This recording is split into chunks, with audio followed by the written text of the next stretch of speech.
Yeah, it says in the scriptures there that, you know, God gave us the fivefold ministry, apostles, prophets, evangelists, pastors, teachers, until we all come to the unity of faith, unto a perfect man, unto the measure of the stature of the fullness of Christ. So he's given us the ministry to help us measure up to the stature of a man that's full of Christ in his life. That's the way I take it. That's my take on it, okay? And he given us the ministry until we grow into what Christians should be, which is we're striving to be in the image of Christ, image of God. And so that is something we... I was going to go on that, but we don't really get the whole thing until we become like him. We're not going to get actually the fullness until we're there, right? Until we're like him. We're become like him. And to become like him, this old corruptible body is going to have to put on an incorruptible. This old mortal body is going to have to put on an immortal one.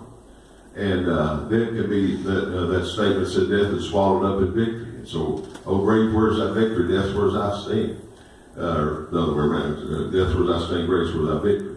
So, you know, until we get to the place that we measure up to what Christ wants us to look like, God gave us that ministry. So people are going to be doing that. Now, we don't see a lot of it, but there are people that are measuring up, that are living it, getting ready, getting right, trying their best to stay right, watching out for themselves and for others, living what these scriptures say, trying to be a true New Testament Bible Christian, like God would have us to live. Okay? And there are people. Remember Ron Phillips, preached on TV that we've heard. I remember you telling me this one day. Don't you remember not the day he came to the Tucker's Plains, to the big blue church on the right there, and I talked to him, and well, he was talking to the whole crowd, and he said, you know, it might not look like a lot's going on where you are. It might not look like there's a lot of Christians or a lot of people trying to live right or whatever where you are here or whatever or wherever you're at. But he said, trust me on this one. I've been all over this world, and they are good, solid, Bible-based, God-anointed, powerful Christians everywhere I go. There is a body of Christ who is measuring up to the stature of the fullness of Christ, trying to live it, attempting to do it with all their heart, mind, soul, and strength. He said, so hang in there. There's others like you. If you're doing that here, there's more like you. There might not be a whole lot around you here, but there's people all over this world that are living for God. God's going to have a church. He's going to have a people that's made themselves ready. All those that are playing around, playing church, or laying out of church, or not serving God, or not living right, or falling and just half living, half doing, giving God the dregs of their life, or those that's going to be screaming, God, Lord, Lord, have we done all this in thy name? He said, depart from me, you work of iniquity, I never knew you. Because we've got to endure to the end to be saved. So God wants us to live for him. There are people doing it, okay? All right. Ephesians 4:11-14 says this, and he gave some apostles and some prophets. In other words, he called these. He gave some the anointing and some evangelists, and some pastors and teachers. Sometimes pastor, teacher kind of is the same person sometimes. For the perfecting of the saints. He gives so we can be perfect. Well, nobody's perfect, Brother Al. Not in your eyes, no, but perfect God's eyes is what we're talking about. Spiritual perfection. For the work of the ministry. To do ministry. To evangelize. To tell people. To pastor people. To shepherd people. To teach people. Okay? For the edifying of the body of Christ. What's that word edify mean? Build up. Build up. To bolster and strengthen. Okay. To edify the body of Christ. How long? I always like putting in my little word here. How long has he given this to us? Till we all come into the unity of the faith. Till we can believe alike. So that we can get to the place that we're all on the same page here. And that's as many denominations as we have, Brother John. That's going to be that'd be a feat, wouldn't it? But he's given it to us until that happens. Okay, all right, and till we come into, in other words, the knowledge of the Son of God, to teach everybody about the Son of God, about Jesus coming. Okay, he dissected this way unto a perfect man, perfect in God's eyes, living right. Job, he was a perfect man, righteous, hated evil. Until we get to that place that we are living a perfected life in God's eyes. No sin uncovered. We're living it, we're striving, we're doing all we can. Okay? Unto the measure of the stature of the fullness of Christ. Stature is, I can, Brother Michael stand up and I look at his stature, how tall he is, And you look at me, and you see how tall and how wide I am. You can see my stature, what kind of man I am, how I carry myself, and all this. Until we reach that measure of the stature of the fullness of Christ, till we get to that place that we look like Christ and wants us to be like Christ, okay? Amen. And it says that, and another why here. Why do you get it? That we henceforth be no more children, tossed to and fro, and carried about with every wind of doctrine. You ever see anybody just carried about? Ever fly by that doctor who comes along the pike?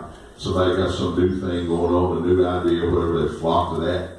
Till that don't pan out, or they get tired of it, and then somebody pops up something over here, and they flock to that, and they flock over here, and they flock about 2, 3, 4 years later, they flock back to you.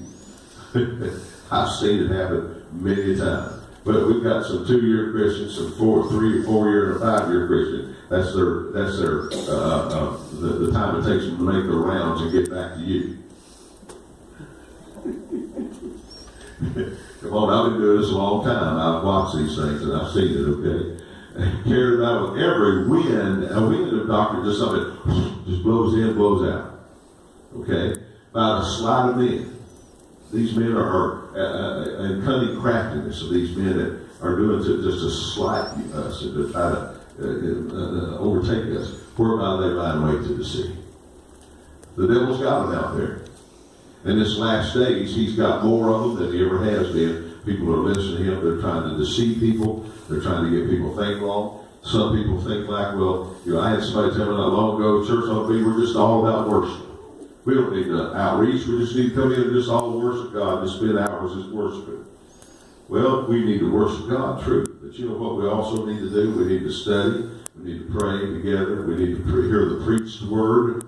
So that's how you get saved. Somebody there had to be a preacher to get the word to you somewhere, somehow or another. And then, all of the ministry that God has us involved with and everything. So you and I, are going to face people that's got all this winds of doctrine, their beliefs, their ideas, and everything. So I've had people, have you ever had people tell you this? Oh, I can live just as good as a clean life for God at home or out of church, that I can't go in that church down there. What do you think about that? Well, that's one. Think it's true? Can we? In 30-something years of my ministry that I've been a minister, I've never seen it yet. Anybody that felt like that they could stay out of church and live right. And now anybody's judged, but we know the fruit it bears. So without going into names and telling you and charging them about all of their foolishness and everything like that, I preach on it, but I've seen it out of people's lives. I've seen it.